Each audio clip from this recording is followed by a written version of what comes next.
Trump అధికారంలోకి వచ్చాక visa నిబంధనలు మరింత కఠినతరం చేస్తోంది అగ్రరాజ్యం. H-1B వీసాలపై అమెరికాలో పనిచేస్తున్న భారతీయులకు ఇది సమస్యగా మారింది.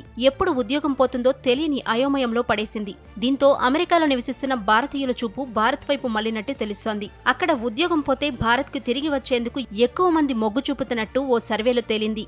అమెరికాలో నెలకొన్న అనిశ్చితి, ఉద్యోగ భద్రత లోపించడమే ఈ మార్పునకు ప్రధాన కారణంగా కనిపిస్తోంది. సర్వే ప్రకారం ఉద్యోగం కోల్పోతే మీ తదుపరి ప్రణాళిక ఏంటని ప్రశ్నించగా 45% మంది వెంటనే భారత్కు తిరిగి వస్తామని స్పష్టం చేశారు. మరో 26% మంది వేరే దేశానికి వలస వెళ్తామని చెప్పగా మిగిలిన 29% ఇంకా ఓ నిర్ణయానికి రాలేదని తెలిపారు. అమెరికా ప్రభుత్వం H-1B వీసాలపై విధిస్తున్న కఠిన నిబంధనల వల్లే ఈ పరిస్థితి తలెత్తుతోందని నిపుణులు విశ్లేషిస్తున్నారు. అంతేకాదు వారు అమెరికాను వదిలి రావడానికి కొన్ని ఆందోళనలు కూడా ఉన్నాయని నిపుణులు అభిప్రాయపడ్డారు. వీరిలో 25% మంది జీతాల్లో భారీ కోతలు ఉంటాయని భయపడుతున్నారని, 24% మంది జీవన ప్రమాణాలు తగ్గిపోతాయని ఆందోళన చెందుతున్నట్టు తేలింది. అలాగే సాంస్కృతిక, కుటుంబపరమైన సర్దుబాట్లు, ఉద్యోగ అవకాశాల కొరత వంటివి కూడా తమను కలవరపెడుతున్నాయని వారు పేర్కొన్నారు. ఈ సర్వేలో బయటపడ్డ మరో ముఖ్యమైన విషయం ఏంటంటే భవిష్యత్తులో మళ్లీ అమెరికా వర్క్ వీసాను ఎంచుకుంటారా అని ప్రశ్నించగా కేవలం 35% మంది మాత్రమే సానుకూలంగా స్పందించారు. దీన్ని బట్టి అమెరికాలో ఉద్యోగ అభద్రత వంటి కారణాలతో భారత నిపుణుల్లో అమెరికాపై